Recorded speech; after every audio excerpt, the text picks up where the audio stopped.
Okay, well, the sound of typing means that we're going to go live. Somehow we lost Colin, though. We lost our special guest, Meg. He's gone. He's gone. Jeez. Rough start for us. Yeah, just immediately losing our special guest. He was like, cool, okay. I will give you 1 second of my time. I mean, we're all famous, so that makes sense. Well, I think that we cut to the chase and we talk about the most important thing, the most important topic, which is, have you designed your monster tattoo?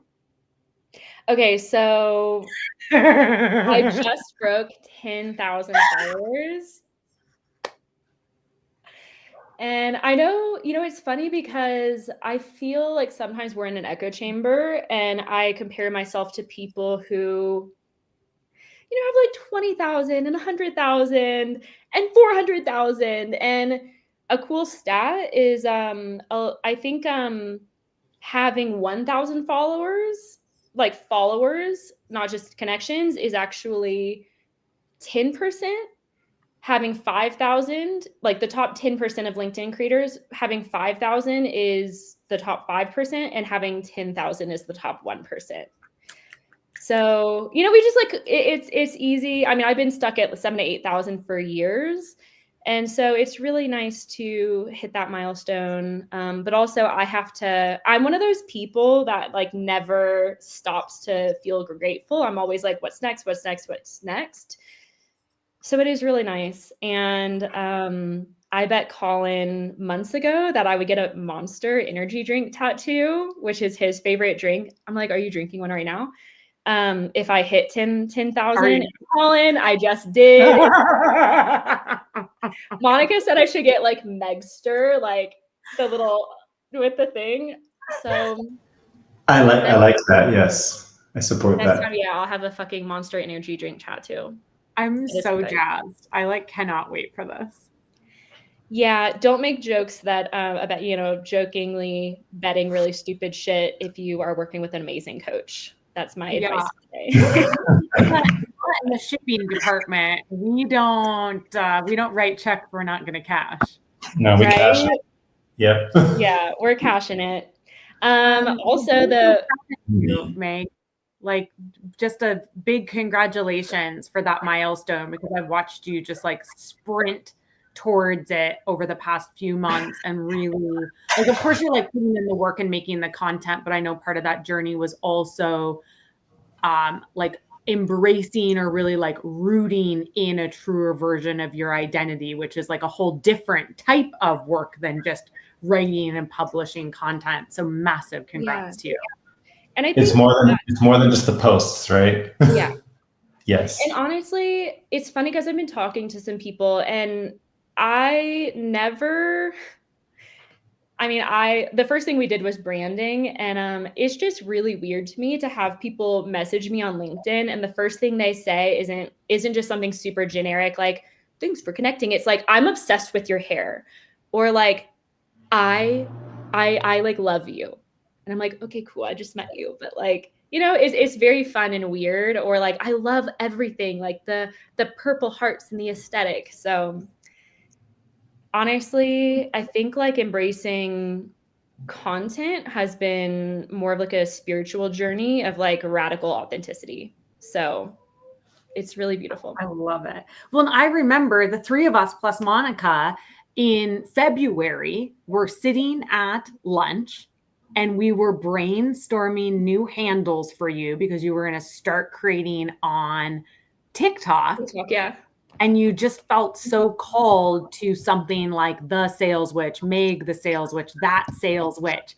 And I like just so vividly remember you just like both lighting up at the idea and also being like, whoa, wait, what? Am I really going to do this? Like, am I going for it? And think about that. February to March, April, May, June, July. That's less than 5 months. For a total personal rebrand. For a personal brand launch. Okay, can I tell y'all something? I don't think I told you this. Hannah Ajiko? Ajikawa? I really literally was like, I've never said her name out loud. She has been commenting on my post for a few months now. And I posted that photo of my old website versus my new website. And she messaged me and she was like, I didn't realize that was you. Like we've literally had virtual coffees like 5 years ago. And she was like, I have been commenting on your stuff. Like, I didn't realize it was the same person. Oh man, How funny is that? Like RIP to that chunky necklace that you were working. I was like, that was in the 2000s. Rude. That was very stylish 15 years ago. It is vintage now. Okay, Bailey heard that Cairo was here, and so then Bailey needed to come say hi. Bailey, girl, oh, that's very close to your face. Okay, what am I doing here? Do you not know how cameras work, Leslie? I guess not. Oh, look, and Nora is joining as well. She's like, there's dogs. We have to have equal representation. I also, as you can tell, I'm like hiding in a spare room in my parents'. I like the closet. There's random like open closet behind me. I'm also trying to get light. They notice we like storage. I just don't even know where I just dropped my other Lume Cube camera tube, but I just look like I'm like, woo, spooky. Blair Witch. So I worked for from South Africa for a month, and I didn't realize that in South Africa they do load threshing, which is they literally cut off the electricity for hours. So with the time difference, I was like in the dark, and I was literally doing meetings with a camping light. And it was just full Blair Witch, like not the sales witch, full Blair Witch project. It was really weird. I literally was like, okay, note to self. I was like looking for places to live after New York, and I was like, okay, this is not sustainable. Like this is not. This one might not work. And instead, it's Mexico City, which worked so well for me because then I have an excuse to come visit every year. Honestly, yeah. I remember this year we were like, maybe we'll go to Portugal, and we're like, maybe we should just like do Mexico City. Like maybe we could actually just go like frolic in the woods outside of Mexico City for an entire day. Literally the best. Okay, but Leslie, you also have a really big thing, and Colin does too. But like Leslie, your virtual. But anyways, Leslie, tell us. Final stretch too. Yeah, it's 11 days. 11 days. 11 days, which is so crazy. Like finishing touches are on the book. They're starting to print it, which is like crazy. I know. And like the versions that I'm getting now are like fully formatted to print, where it has all like the titles and, it's a book. It's like a real book, not just a bunch of words on the page. So it's freaking crazy. And doing some like cool interviews to hype it. And I am pretty confident that I am still on track to launch as an instant USA Today bestseller, which is like, bro, what? I can't believe you said that because I'm so superstitious, and I would be like, I need to like knock on wood and like not step on any cracks. No, I'm like repeatedly speaking it into the world. Like I am launching as an instant USA Today bestseller. I've put in the work. Like I have done the damn thing. I've put in the work. It will happen or it won't happen. I mean, there's like the next 10 days are instrumental. Like every single pre-order really, really, really will make a difference. Cause I'm so close that if I miss it, I will have missed it by like 50 to 100 books. Oh God. I know. So when I say that like every pre-order matters, I am like not joking about, oh my God, look at Risha from Brand Builders is here. Yay, who's my brand strategy coach. That's so fun. That is so I'm doing like a double coach day because I have Risha, who's my brand strategy coach with Brand Builders Group, that Monica and Meg and I are all in or have been and have spent some time learning from. And then Colin, we haven't like properly introduced you. Colin is not Monica, as you may have noticed, but he is Monica's brother. You are close. You are similar. The less cool version, the less cool Stuart. The more sarcastic version. The more sarcastic version. But Colin is who we have been working with. Like all three of us have been working with to do all of this personal branding stuff. So like Meg, you just hit your 10K, which is incredible. Your newsletter is going extraordinarily Love the well. newsletter. Website, Like literally so much. Beautiful. Chef's Was kiss. it over 1,000 subscribers in like 4 months? It has 1,300. Thank you very 1,300 much. in 4 months? 1,300, yeah. Whoa. It's just absolutely incredible. Wait, can we talk about how we met Colin though? Because so before you met Colin, I met Colin, and I just remember Colin was staying with his sister for a few months, and I literally just remember like everyone else would be out at the party, and then I would be like sitting on Colin's bed talking to him about the internet and be like, well, what do you think about like this platform? And like I remember him telling me about parasocial behavior, like relationships, and how I should be like posting fucking photos of my coffee. And I was like, I don't know about this dude, but like he sounds real smart. And then we basically every year, Leslie and Monica and I have our Sales Witches conference, and we have a few days of magic, from little like sound baths to foraging the forest. But then we have a content day, and we each had prepared a presentation, and Colin did as well. We invited Colin, and what was supposed to be 1 hour turned into 6 hours of Colin.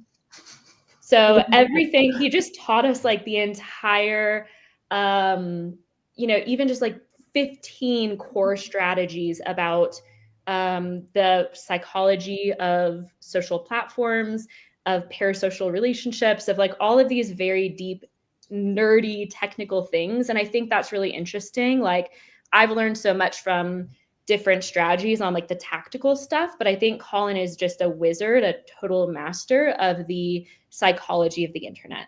So wow, Colin, thanks for the introduction. My God. Intro. Wow, And also you went really fast from like the less cool of the two siblings to absolute wizard of everything internet. Exactly. I have to make up. I just tease Colin all the time to make up for him just like wrecking me with I fight him a lot as a coach. So I had, before I gassed him up completely, I had to just knock him down a peg or two before I like built him up 15 pegs. Yeah, life's about balance, all of our right? little brothers now. He's our little brother. Yes.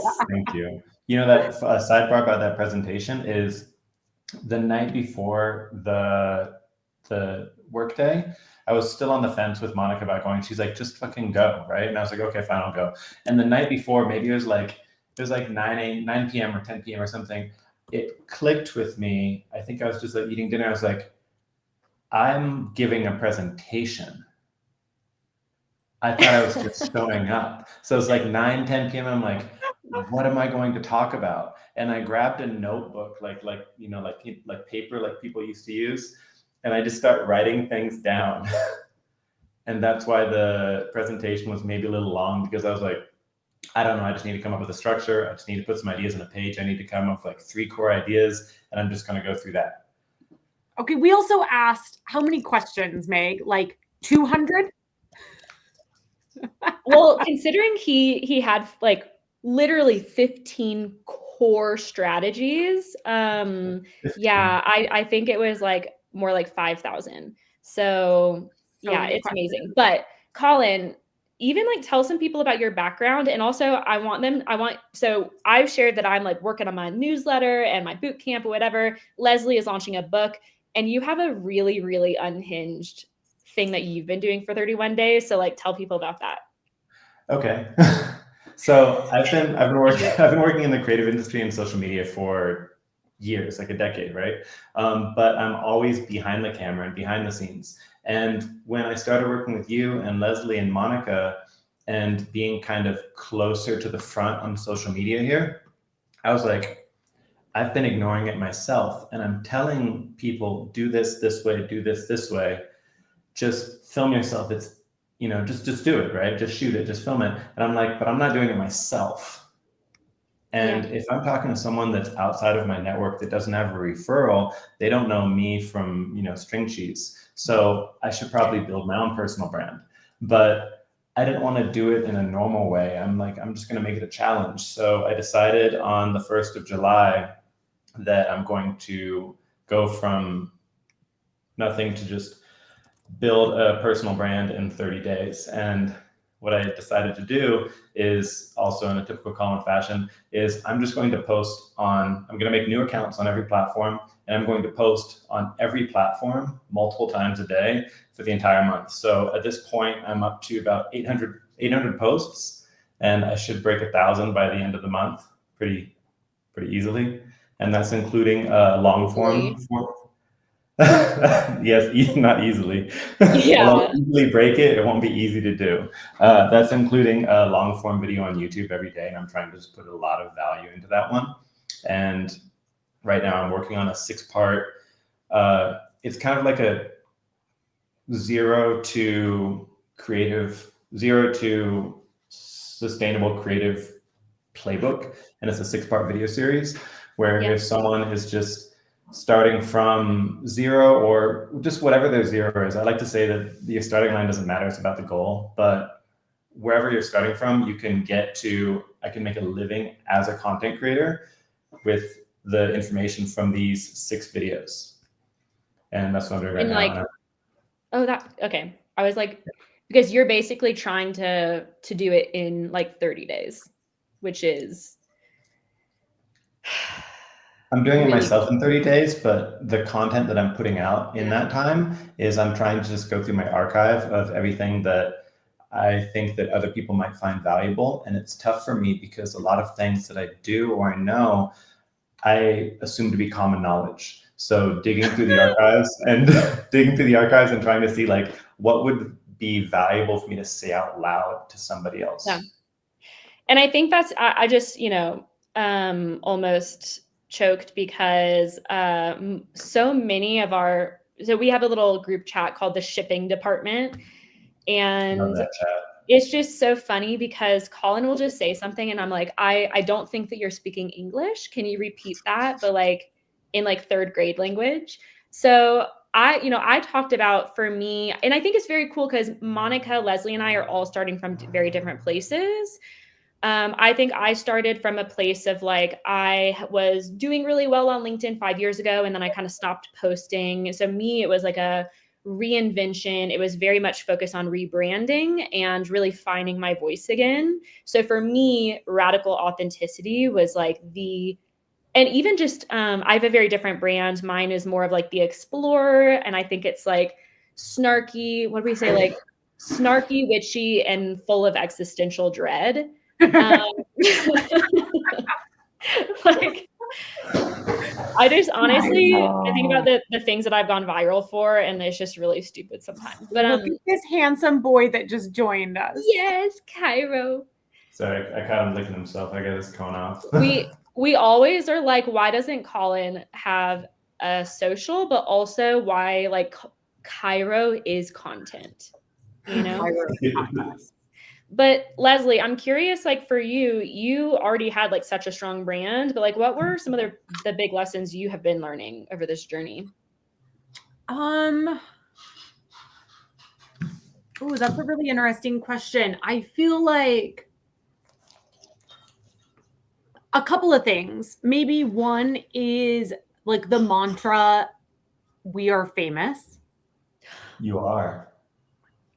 And just realizing that to accomplish the things that I want to accomplish, to share like the knowledge and the gifts and the wisdom that I want to put into the world, I have to change my mindset about how much I'm willing to show up online. Because like one of the strategies that Colin and I are working together is a clip farming strategy. It's like kind of a Hormozy strategy. Like we didn't invent it. We're taking it, repurposing it for me. But there was some discomfort at first of being like, okay, like, do I really need to be on that many social media platforms? And do I need to be posting that much? Yes. But the answer is yes.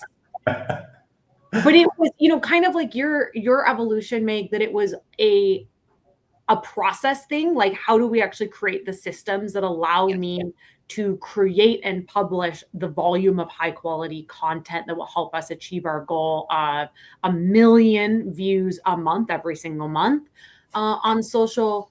Wow. And then how do I match that with the mindset shift of like, what you're saying is important enough? Yeah. Like, you need to be getting it out there.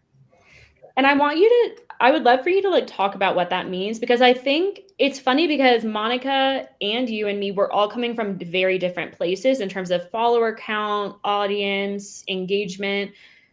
And I definitely look at people like you and I'm like, oh, they have it already figured out. And like, I look at you and I'm like, you are so famous. But I think this like idea of fame and stepping into like, honestly, the very first time we did this, Monica and I we created these massive, stop laughing. We literally had like, Monica sent 15 bullet points of like, should we talk about, it was just like so technical. And you said, no, we are famous. People want to hear what we have to say. And we're like, Monica, are like, no. But like, tell people what this idea of like stepping into the mindset of fame means. Yeah, there was a lot of pushback, and I was like, trust me. You were in safe hands with me. Trust me to welcome you into this conversation in a way that makes sense. And it was incredible. So I think it's a shift, Meg, of feeling like I had to prove myself every single time I showed up on social media, and like just feeling like every single thing that I had to create had to like really show people that I'm so smart and like know what I'm talking about, to being like, no, like I've proved myself. Like, people can go look at my CV, they can like look at my testimonials if they want to, but the way I get to show up online needs to be more representative of the way that I show up in real life, which is like unhinged and playful and like so sort of silly. Funny. So funny. Very funny. Thank you. So funny. I remember the first time we did this, someone messaged me and was like, Leslie is so funny. And I was like, I know. Like, I'm aware. We're a lot of people, when we just post all of this like very value-centric stuff, like no one sees your personality. But this is also what I think, especially platforms like LinkedIn, this is like a lot of times only what we see. Yeah, and like so super serious. And like, I take the work I do seriously. Yes. Like, I give many, many, many fucks about doing a really good job for people. But like, I don't take myself that seriously. Yeah. Yeah. Like, I like to just be like quick to laughter and joy and like take any excuse that there is to wear a costume or dress in matching. And that was really, really, really missing from my LinkedIn content, that everything was so instructional that I missed a lot of opportunities early on to infuse my personality into my work. Yeah. And I even noticed it when I got on TikTok, because I wasn't even on TikTok before. And I started viewing your TikToks and I was like, I even learned new things about you. And I was like, oh my God, you like listen to really cool music. You like jam out to rap. And I'm like, who is this person? Like, you know, you can kind of see the 3D version of a person instead of just this one aspect to this very buttoned up thing. So I actually kind of want to ask Colin like how he coached us through this, but I want to, before we dig in, I want to say like one of the funniest things for me that when Colin said this, I was like, oh, this all makes sense. He asked me, Meg, who do you follow when you think about the followers, like the people you follow on your own Instagram, who would you immediately stop scrolling for? And I was like, Elaine Carroll's Kitchen. And he's like, does she provide value? And I was like, she's this woman who makes like absolutely unhinged, awful recipes. And I'm obsessed with her. And like literally to the point where my boyfriend and I will be making dinner and he's like, you gotta try it. And like, just like her little tagline. And he's like, does she provide value? And I'm like, no, but she provides a lot of laughs and like so much my soul. And so even that, like, what do you stop scrolling for? Who do you enjoy? And is it just the people that are like, here are 5 ways to, and I'm like, nope, instant, scroll past. So, but Colin, like, how do you think about this? Even like parasocial relationships, and I think all of us started with way too much value in our content.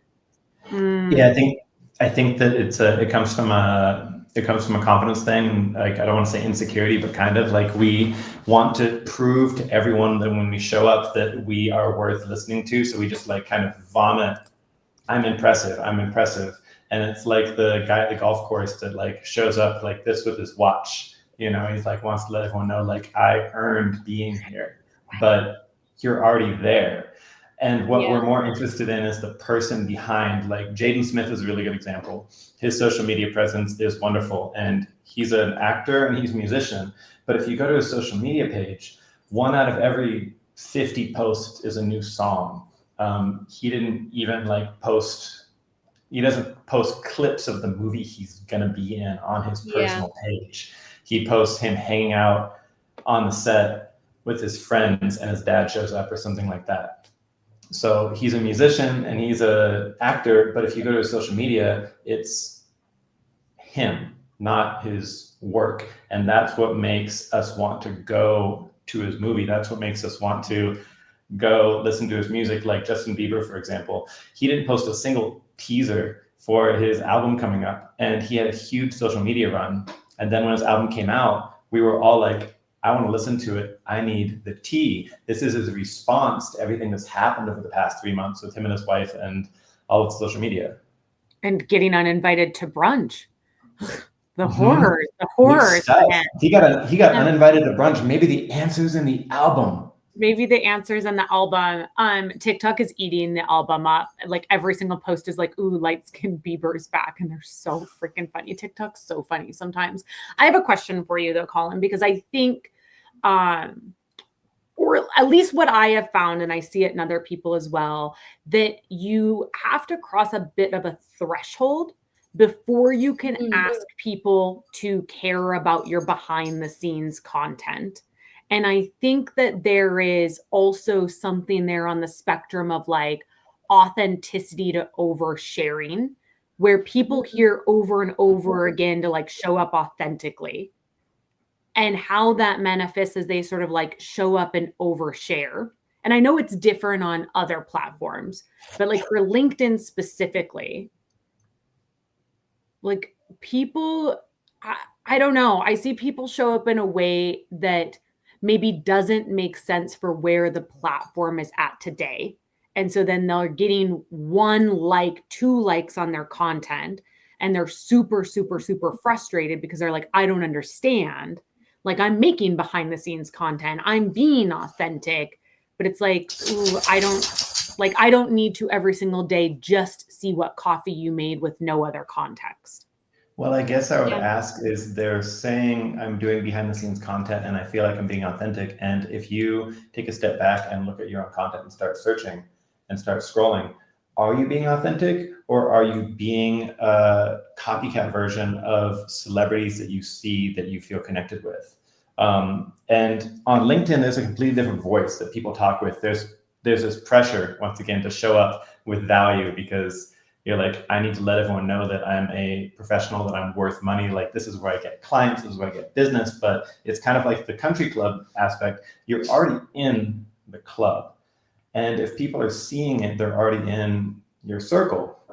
And everyone, even when they share their personal stories or their behind the scenes, they have this pressure to link it into, here's the value, here's the lesson I learned, here's something like that. And that's just the LinkedIn voice. And exactly. Here's what I learned. Here's what it taught me about B2B sales. Yeah. I quit consuming porn, and here's what it taught me about B2B sales. Yes. Yeah. 2 posts a month about that. I saw 2 in one day. 2 in one day. Yes. I'm following people who really like porn, apparently, but they're collecting those chips. People will get a 1-year achievement award for anything, you know. If you don't get one in your job, you got to get one somewhere. Like it's been 1 year since I have watched a Korean subtitled series. Give me when my you're clean. When you're clean, no subtitles. But here's something that I think is interesting, Colin, because you came from a different background. You did not come from like a B2B creator background. Correct. And that's one of the things I love so much about working with you, is because the things that you are bringing to the table are not like the run of the mill shit that everybody else is doing. And I find that really exciting and really compelling. But I've also pushed back a lot on some of the content ideas that you'll brainstorm, because I don't feel like they are, not that they are not authentic to me, but I don't feel like they are on brand. They are not representative of the version of myself that I am bringing to LinkedIn. And I would counter that with what is on brand now. And coming back to the point that I was going to make about LinkedIn, with everyone taking whatever story and then trying to wrap value into the end of it, what would happen if there was someone that spoke on the platform consistently without fail in a voice that no one else is speaking? I mean, I think Meg's doing that to some extent. Well, to some extent, but what if someone just showed up and they had a car washing business, and every day they just posted a video and did a live stream of them just washing other people's cars and then going through it and finding the stuff under the seat, and then just like narrating as they're washing the car and be like, I got this new foam spray stuff. And that's just what they do. They don't talk about 10 things that I learned to 10x my revenue washing cars. I learned to charge more. I get, less customers, more money, stuff like that. He just showed up, or they just showed up, and all they did was just wash cars. And when they got a new pressure washer, they posted about it. And they're like, this one's really cool. It goes to 11. Also, there's something to be said for my work. It's funny because stories like this completely changed my mind around value, because I think I would be obsessed with that, because there's something so satisfying about like pressure washing specifically is within the oddly satisfying realm, so that's why I picked it. Yeah, oddly satisfying. Or like I literally just watched this one woman who does donation cleans for people who like have mental illness or disabilities, things like that. And it's just like taking it from, those are incredibly satisfying. But I don't know, like it's really interesting, because I think that, like, to your point, a lot of us are insecure. So we think we have to like provide all this value. And sometimes there's just something really satisfying about like seeing someone's day, even, okay. I have a new content series on LinkedIn. Every Sunday I post, kind of like a Marie Claire style quiz. And it's really fun. And feel like a lot of people love it. And it's like, I think my most popular one was like, what type of flower are you? Because every seller blooms differently. And it was just so silly. But, it's just like, I think there can be a lot of like oddly satisfying things that we think are stupid. But I think, Leslie, like both of us have had those moments where like, we hate this, Colin. This is really dumb. For example, Monica and I were like very against selfies in the beginning. Colin and Leslie, y'all were both yelling at us. And we're like a year. Year you were yelling at us to post selfies. And Monica and I were like, yeah, Leslie, we'll post selfies later. Mm-hmm. But okay, there's it works. I think I'm gonna push back again a little bit, because I think, first of all, that is so cute, like the bloom and like know your audience. Because if I'm talking about what is scroll stopping for me as a millennial, and I think this is like a very millennial thing, like a BuzzFeed quiz, like I'm always gonna stop and take it, because I need to know what type of Powerpuff Girl I am. Yes, exactly. And it's like on the weekend, it's a fun weekend post. It's cute. It's cute. I love it. I think it speaks to your brand. I think it speaks to your audience. But I also think that there is a reason that I am posting content. Yes. And it is for sure to share knowledge as a gift, but it is to generate an inbound lead funnel. Yep.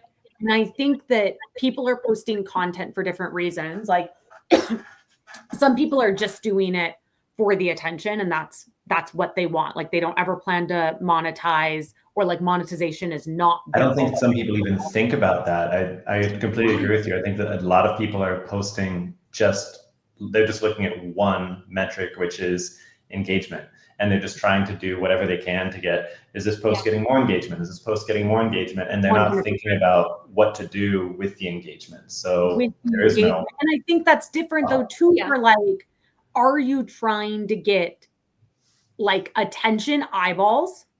Yeah. Are you a B2C business, or like a very transactional, like one click, low dollar?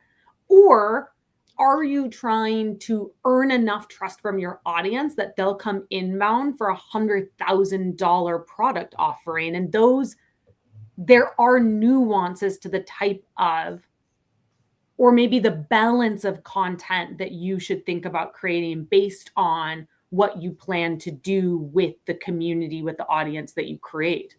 Well, I want to give you one other question though, because I think that honestly, I think Colin will be like, okay, y'all are wrong about this, but someone asked me a question that like a fourth option that I think is really important. Someone recently asked me on LinkedIn, hey, just curious, like for you, what do you think the value of like a like is?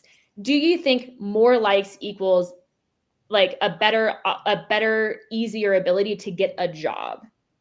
And I'm like, if I were trying to get a job on LinkedIn, I would not be posting the way that I do. Honestly. Same. I would be much more palatable.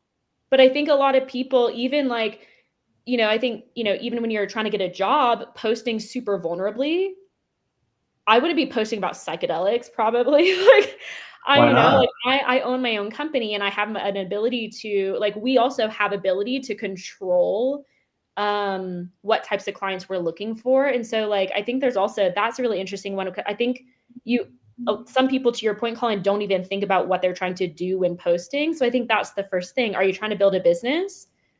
And then it's thinking about who your audience is. But it's also like, if you're trying to get a job, then that might look very different, because in this economy, it's very difficult to get a job. And I'm like, I would probably be playing it much safer.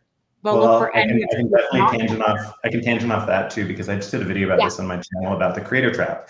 And the bigger your audience gets, the more stress you have, and these boxes you build for yourself to make content that doesn't alienate your audience. But the audience isn't telling you what to do. You're telling you what to do based on the new value you have your audience. And since you said when you're an employee or looking for a job and you're worried about your value in the market, in the open market, I would ask that someone that is an employee, for someone who has the same credentials and same job title and same income, but has 800,000 followers across all platforms, which person has more value in the market? It doesn't matter how they got there.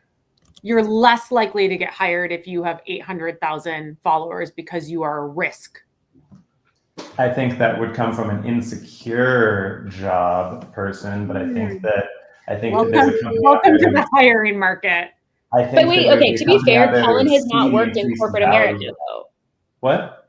Like, I think that like working in corporate America, I think that honestly becoming a little bit of an influencer makes you less employable.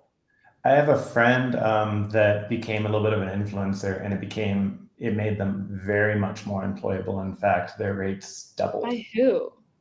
But like in a job for content or not? He's a creative director. Then no, okay, that that's doesn't. way different.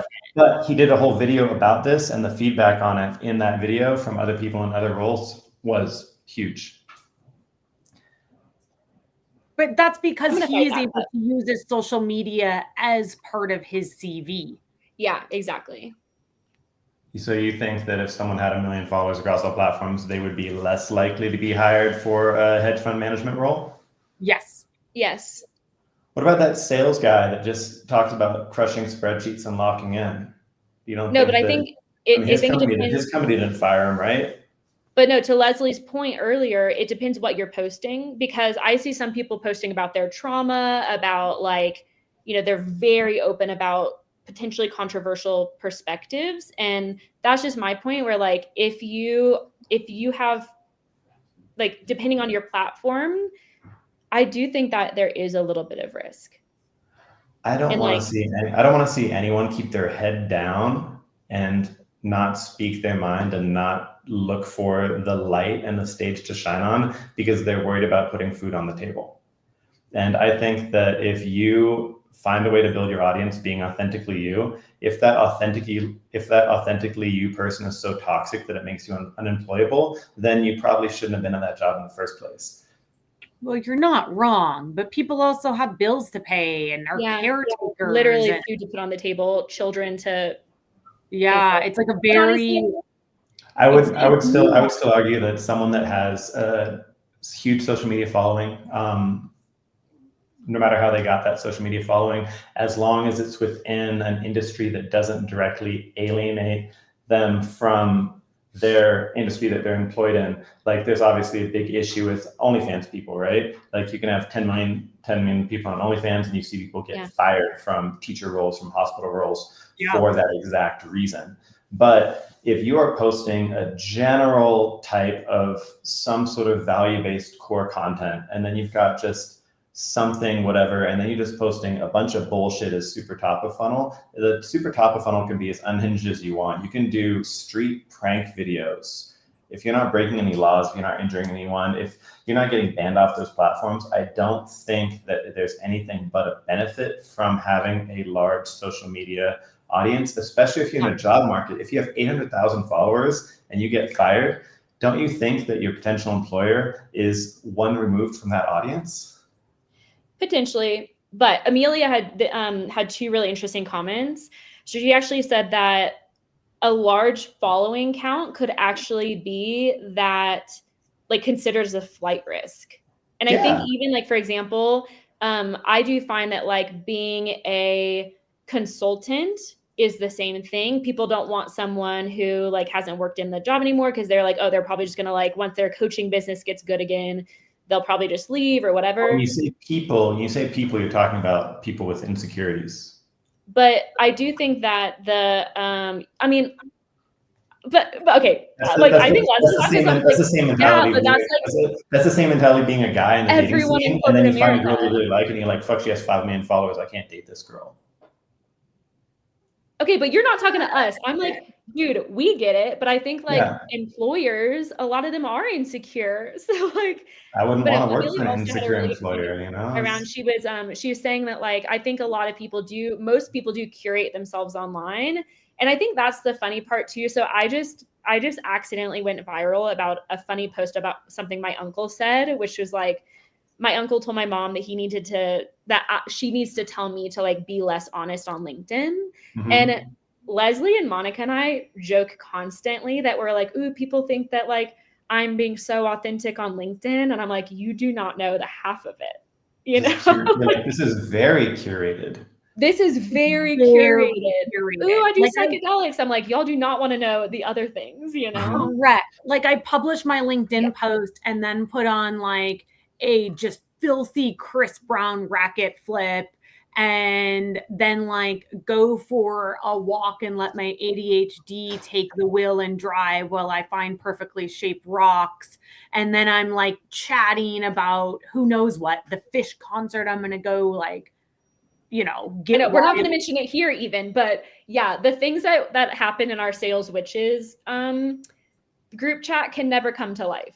You know, they can never come to life on LinkedIn, but yeah, I also, one thing that we haven't talked about, but I do think is worth mentioning is something we you know, we're all women, but I mean, in our little Sales Witches group. And I do think that like one thing that I see is that men do have a lot more grace in terms of what they post. You know, we joked about porn. I saw 2 posts talking about like, I'm addicted to porn and I've, you know, I've gone sober.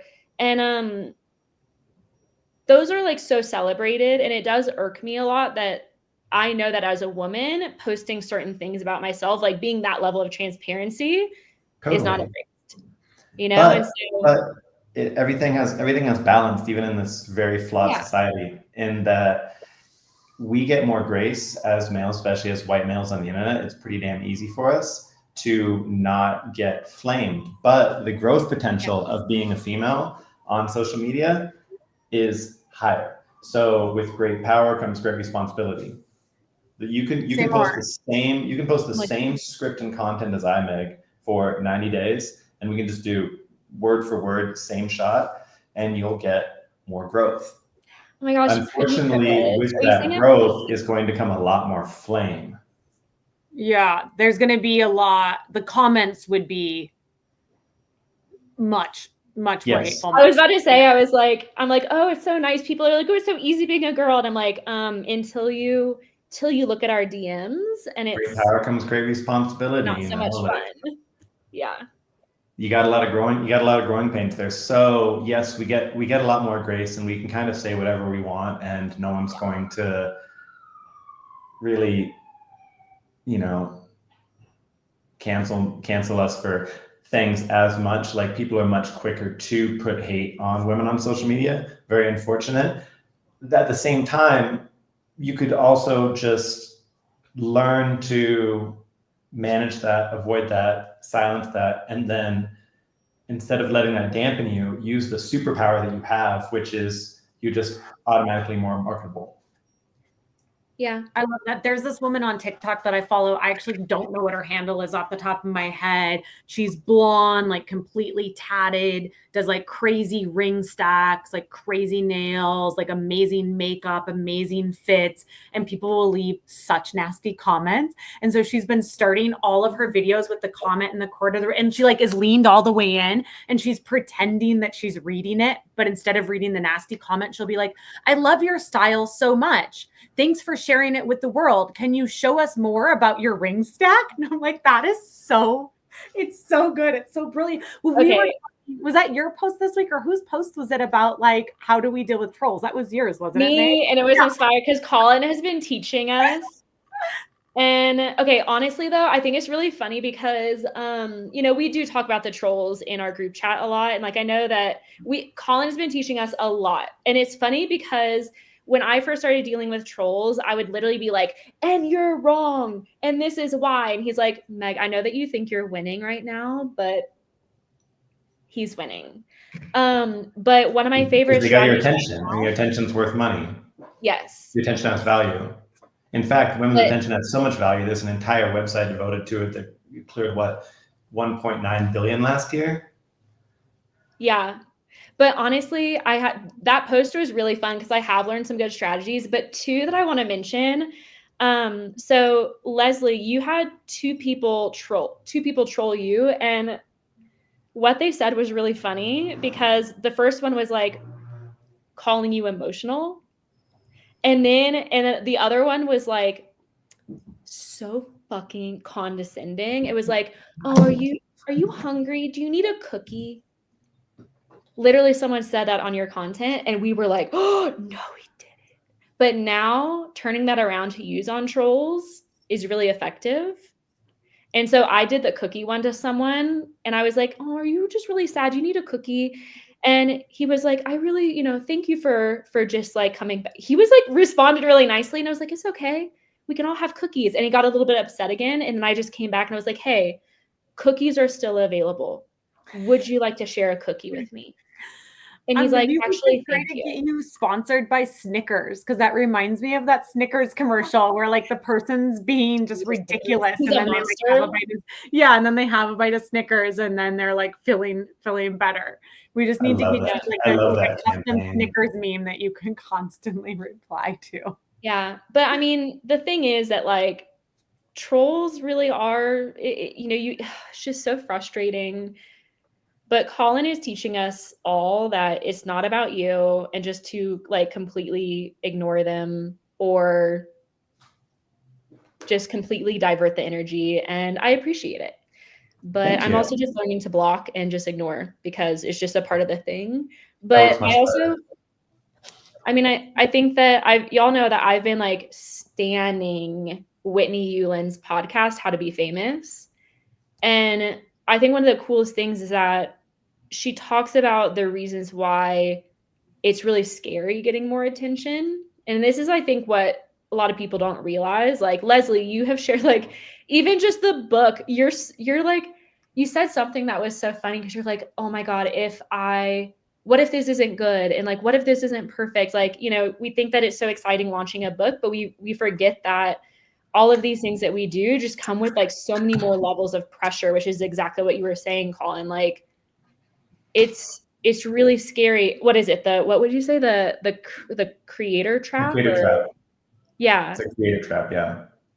It's really scary when you feel scary. like this pressure to perform. And when it it really, attention opens you up to like abuse and harassment as well. 100%. And we all have this fear of success that manifests itself in so many different ways. Like I have a friend who doesn't want to make over a certain amount of money because of the things that they would have to deal with if they go into that next tax bracket. Scale, taxes, yeah. And it's like the crazy thought of trying to prevent yourself from being more successful because then you'd have to deal with more things.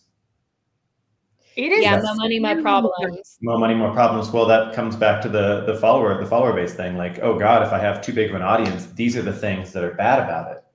If I get too big of an audience, I'm not going to be as hireable. If I'm not going to get too big of an audience, I'm going to be looked as a flight risk by my employers. And I'm like, if you have too big of an audience, you're going to be looked at as someone who could leave any time by their employers. And if you find the right one, they're going to princess treatment you.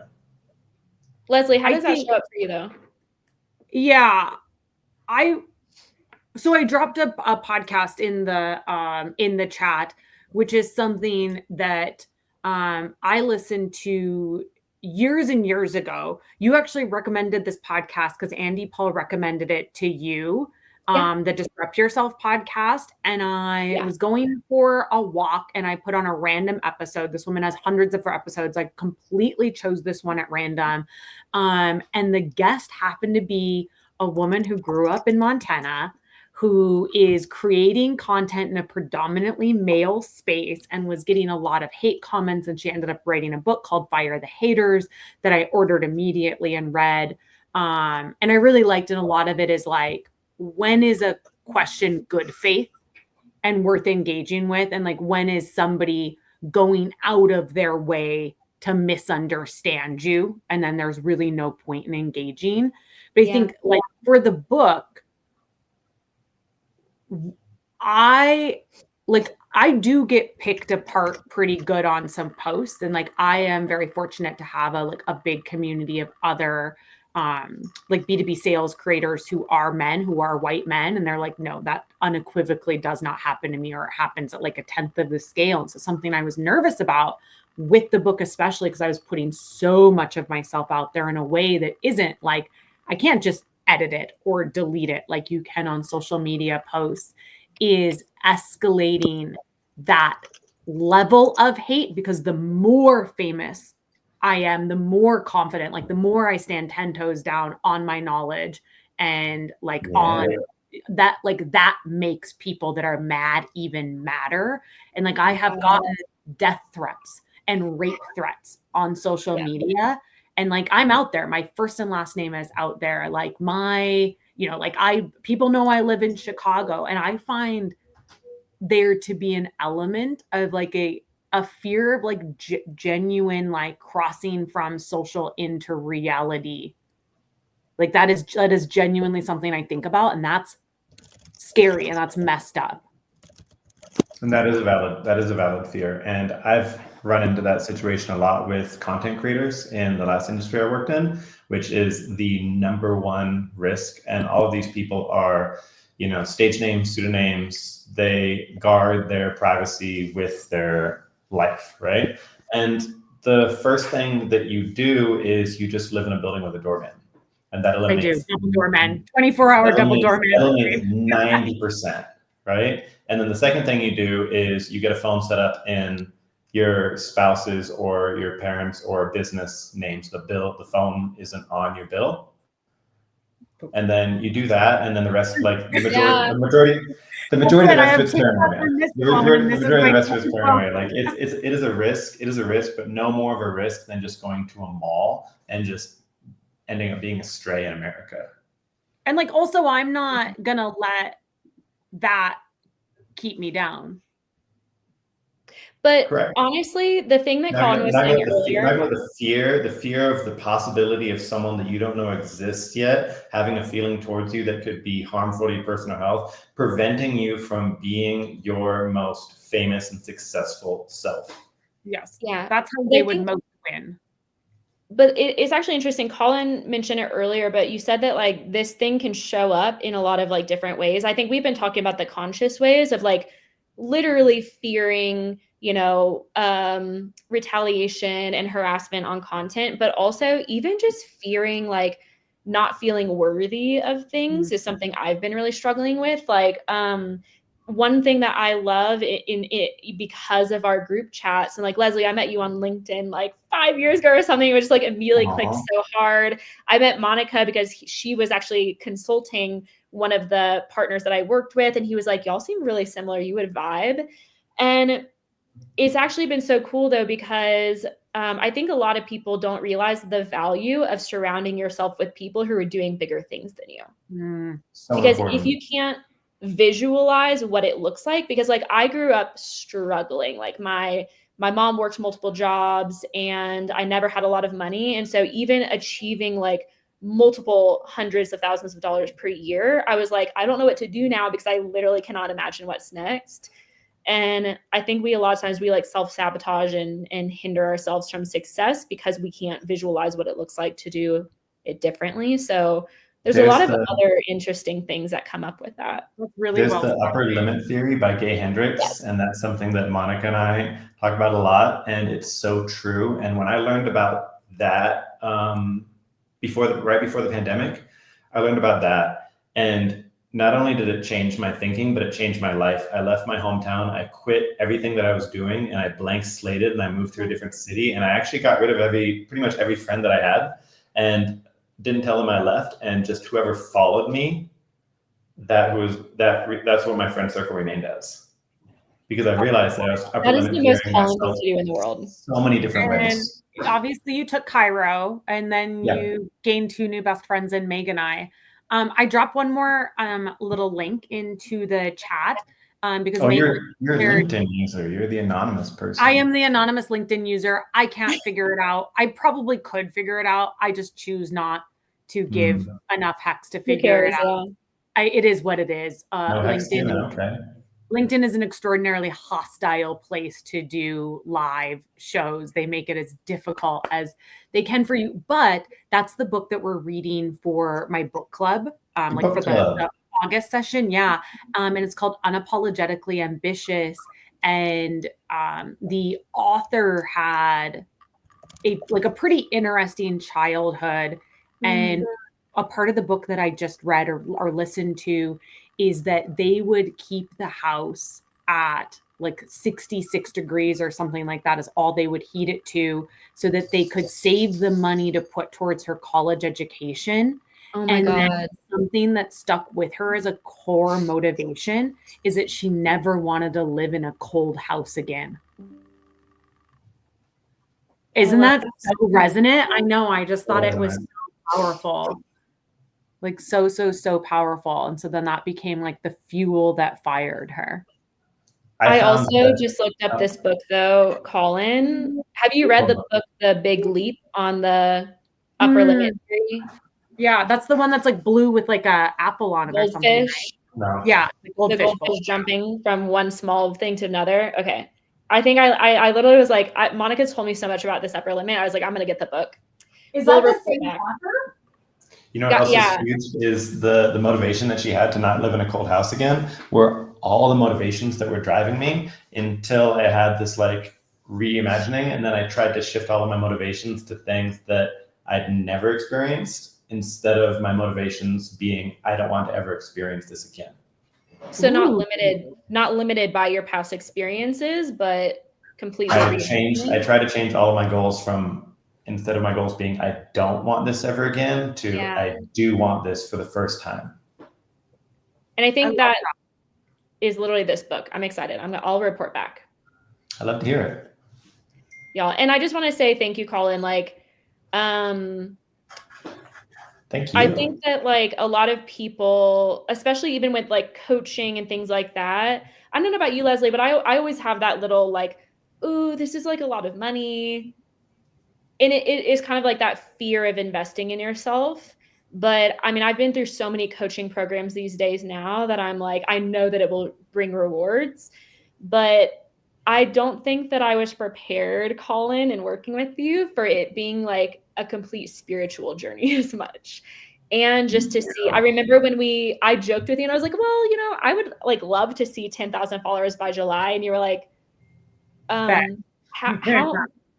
many people are you averaging per week? And you kind of were just like, I mean, I just threw it out there because I was like, it's a clean number, and we hit it. We love a big clean number.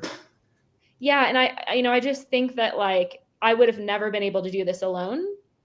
And it really has been an amazing journey spiritually. I love being on this journey with Leslie and Monica. Like, and I think it's just a good reminder that like you truly cannot do things alone. And I know that Leslie's like yelling at us because we're, you know, Colin tells us to post selfies and we're like, fine.